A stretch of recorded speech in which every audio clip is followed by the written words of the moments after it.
नमस्कार दोस्तों। Elon Musk की सैटेलाइट ब्रॉडबैंड कंपनी है जो इंटरनेट सर्विस प्रोवाइड्स करती है, जिसका नाम है स्टारलिंक्स। ये जल्द ही भारत में इंटरनेट सर्विस प्रोवाइड्स करने वाली है। इसके लिए भारत सरकार की तरफ से क्लियरेंस मिल गया है। अब भारत में बिना सिम कार्ड का भी इंटरनेट आसानी से चल सकेगा।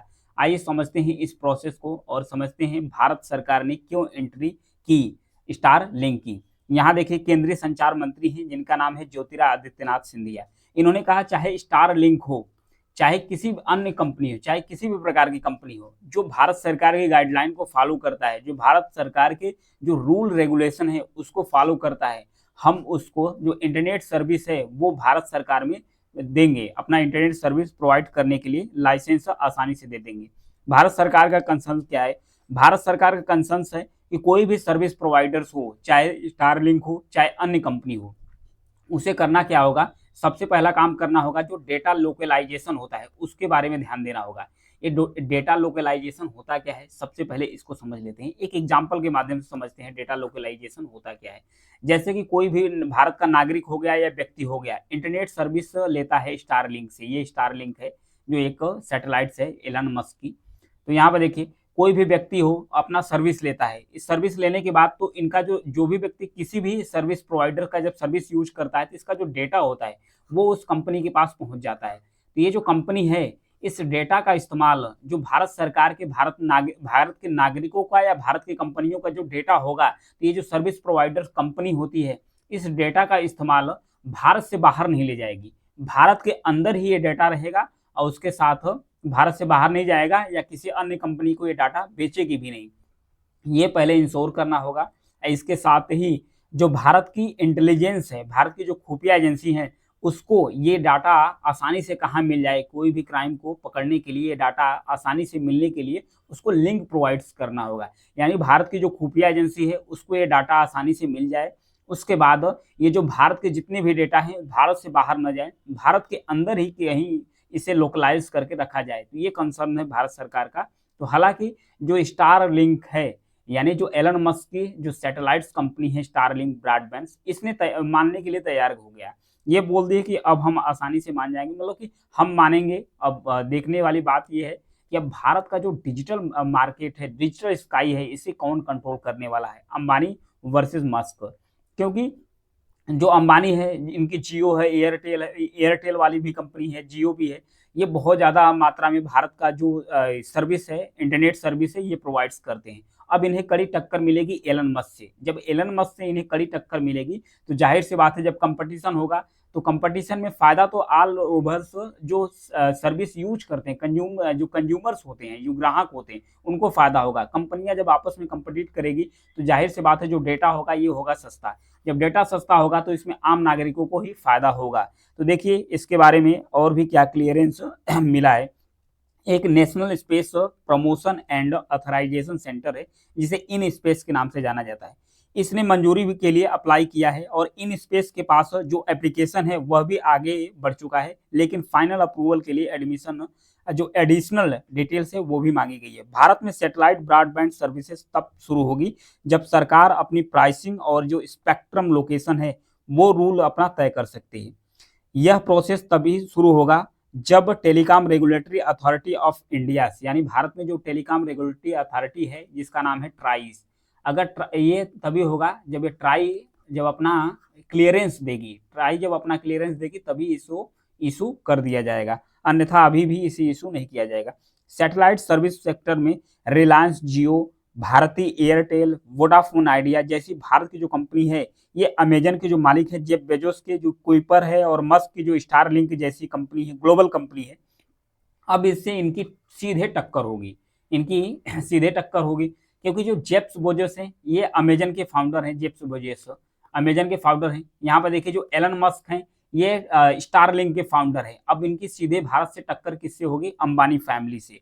और उसके बाद भारत में जो एयरटेल प्रोवाइडर्स है, वोडाफोन आइडिया जैसी कंपनियां हैं, इनसे सीधे टक्कर होगी। जब सीधे टक्कर होगी तो जाहिर सी बात है कंपटीशन बढ़ेगा। जो इंटरनेट की सर्विस है ये भी कम होने की संभावना है, क्योंकि कंपटीशन बहुत ज़्यादा बढ़ने वाला है। पिछले सप्ताह एक ओपन हाउस सेशन में तीनों भारतीय कंपनियों ने एक रिप्रेजेंटेटिव ने तीनों भारतीय कंपनी के जो एक रिप्रेजेंटेटिव है, एक है जियो, एक है एयरटेल और फिर यहाँ पर वोडाफोन आइडिया है, वोडाफोन आइडिया। तो इसके तीनों ही रिप्रेजेंटेटिव यहाँ पर उपस्थित हुए एक जगह। उपस्थित होने के बाद उन्होंने कहा कि शहरी या रिटेल कंज्यूमर्स को सैटेलाइट से जुड़ी जो भी सर्विस देने के लिए सिर्फ नीलामी वाले सैटेलाइट स्पेक्ट्रम का ही इस्तेमाल होना चाहिए, यानी कि जिस स्पेक्ट्रम का नीलामी हुआ है और जिसने नीलामी में खरीदा है उसी का इस्तेमाल वो कर सकता है, ये कही जा रही है यहाँ की कंपनियों के द्वारा कहा जा रहा है। वहीं जो स्टार लिंक यानी कि जो एलन मस्क की कंपनी है, एलन मस्क की कंपनी है स्टार लिंक, यहाँ पर देख सकते हैं इसके द्वारा क्या कहा जा रहा है। कहा जा रहा है टेलीकॉम या जो जमीनी सेवाएं और सैटेलाइट कम्युनिकेशन सैद्धांतिक रूप से अलग है, उसकी तुलना तो जो ब्रॉडबैंड है उससे करनी नहीं चाहिए, क्योंकि इसके लिए टावर की आवश्यकता पड़ती है, इसके लिए जो नीलामी होती है उसका प्रोसेस अलग है। लेकिन जो ब्रॉडबैंड सर्विस देंगी, जो सैटेलाइट्स के माध्यम से सर्विस इंटरनेट प्रोवाइड्स करेगी, इसके लिए जो स्पेक्ट्रम है ये प्रशासनिक तौर पर जो भारत सरकार है उसे एलोकेट करना चाहिए। स्टारलिंक इंडिया के डायरेक्टर परमिनल उर्दवेस ने इन्होंने कहा कि अगर टेलीकॉम कंपनियों के बीच 5G मोबाइल स्पेक्ट्रम साझा किया जाता है तो इसे नीलामी की बजाय प्रशासनिक तौर पर एलोकेट किया जाना चाहिए। फिर उसके बाद जो इन स्पेस है उसका अनुमान क्या है, उसने कहा कि देश की जो स्पेस इकोनॉमी है, यानी कि स्पेस इकोनॉमी जो यानी कि जो भारत का जो सर्विस आकाश में चलती है, यानी कि आसमानी जो सर्विस चलती है स्पेस इकोनॉमिक, वहाँ 2033 तक भारत में 2033 आते आते लगभग मतलब कि 4400 करोड़ रुपए तक का इकोनॉमी हो सकती है। और इसकी जो ग्लोबल मार्केट है इसमें जो हिस्सेदारी है अभी के लिए करीब 2% है, इससे बढ़कर कितनी हो जाएगी 8%। अभी 2% है ग्लोबल हिस्सेदारी, अब 8% होने वाली है। कब तक? 2033 तक भारत की जो स्पेस इकोनॉमी है, भारत के जो आसमानी सर्विस प्रोवाइड्स करने वाली संस्थाएं हैं उसको लेकर। अब ध्यान देते हैं इस सैटेलाइट इंटरनेट से कितना अलग है स्टारलिंक। सबसे पहले समझते हैं पारंपरिक तौर पे जो सैटेलाइट्स हैं जो इंटरनेट सर्विस प्रोवाइड्स करते हैं उसे कहाँ पर रखा जाता है, पृथ्वी से उसका डिस्टेंस कितना होता है, लगभग 36,000 किलोमीटर डिस्टेंस पर रखा जाता है जो इंटरनेट सर्विस प्रोवाइड्स करते हैं, जो पारंपरिक सैटेलाइट्स है। वहीं जो स्टारलिंक वाली सैटेलाइट्स है ये पृथ्वी से इसकी दूरी कितनी है, मात्र 550 किलोमीटर। 550 किलोमीटर पृथ्वी की दूरी पर स्टारलिंक की जो सैटेलाइट्स है उसे रखा गया है। और लेटेंसी की बात करते हैं तो मात्र इसकी लेटेंसी 20 मिली पर सेकेंड से। ये लेटेंसी क्या होता है, समय होता है, मतलब कि एक डेटा को एक सर्विस प्रोवाइडर से और जो कंज्यूमर्स हो तो वहां तक डेटा को पहुंचाने के लिए, एक डेटा को एक स्थान से दूसरे स्थान तक स्थानांतरित करने में जो समय लगता है उसे लेटेंसी कहा जाता है। तो कितना लगेगा, 20 मिली पर सेकेंड, मतलब कम ही लगेगा। वैसे जो पारंपरिक रूप से जो सैटेलाइट इंटरनेट प्रोवाइड्स करती है उसकी लेटेंसी कितनी होती है, 600 मिनट्स होती है। 600 मिनट होती है या इससे भी अधिक चली जाती है, यानी कि बहुत कम लेटेंसी है और स्पीड बहुत ज़्यादा हाई होगी। जो स्पीड होगी जो स्टारलिंक की, इसकी स्पीड जो पारंपरिक इंटरनेट मिलते हैं उससे काफ़ी ज़्यादा होगी। तो जाहिर सी बात है कि बहुत तगड़ा कंपटीशन होने वाला है। अब स्टारलिंक स्पेस में 12,000 सैटेलाइट्स का एक नेटवर्क बनाने की भी योजना है और लगभग 2700 सैटेलाइट्स ऑर्बिट में मौजूद हैं। 800 सैटेलाइट्स काफ़ी हैं मॉडरेट इंटरनेट कवरेज प्रोवाइड्स करने के लिए, यानी कि 800 भी अगर सैटेलाइट्स हो जाती है तो ये मॉडरेट जो इंटरनेट प्रोवाइड्स करने के लिए ये काफ़ी ज़्यादा हो जाते हैं, अच्छा खासा हो जाते हैं। अब पहुंचते हैं सैटेलाइट धरती के किसी भी हिस्से बीम इंटरनेट कवरेज को संभव बनाती है। सैटेलाइट्स के नेटवर्क यूजर्स को हाई स्पीड लो लेटेंसी यानी कि स्पीड ज़्यादा होगी, लेटेंसी कम होगी, इसमें आसानी से जो इंटरनेट है वो मिल सकता है। स्टारलिंक किट में जो स्टारलिंक का किट है उसमें क्या क्या दिया गया है यहाँ पर देखिए इस इमेज में, ये स्टारलिंक का किट है। इसमें क्या है, क्या क्या मिलता है, इसमें एक डिश है और डिश के साथ साथ एक वाईफाई राउटर है। यहाँ पर देखिए एक वाईफाई राउटर है, पावर सप्लाई केबल से कि मतलब पावर सप्लाई स्टारलिंक में कैसे किया जा सकता है। यहाँ पर देखिए एसी केबल है और ये केबल रखा गया है।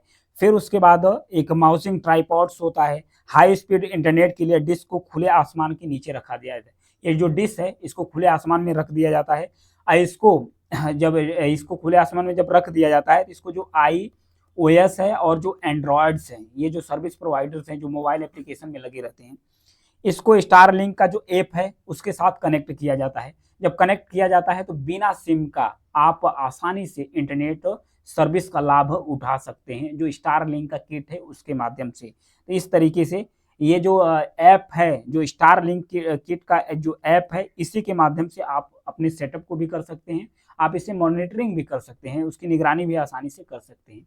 तो इस तरीके से जो स्टार लिंक है वो इंडिया में आने वाली है। तो इंडिया में जैसे आ जाएगी तो अभी क्लियरेंस मिल गया है भारत सरकार की तरफ से कि कोई भी दे, भारत सरकार की जो रूल रेगुलेशन उसको फॉलो करे। हालांकि जो एलन मस्क हैं इन्होंने मानने के लिए तैयार हो गया है। तो जाहिर सी बात है अब भारत में कंपटीशन बढ़ने वाला है जियो, एयरटेल, वोडाफोन आइडिया को लेकर। इसमें अंततः जब कंपटीशन ज्यादा होगा सर्विस प्रोवाइडरों का तो फायदा कंज्यूमर्स का होगा। ये कंपटीशन होना भी चाहिए। तो ये था इसके बारे में, स्टार लिंक के बारे में। Thank you.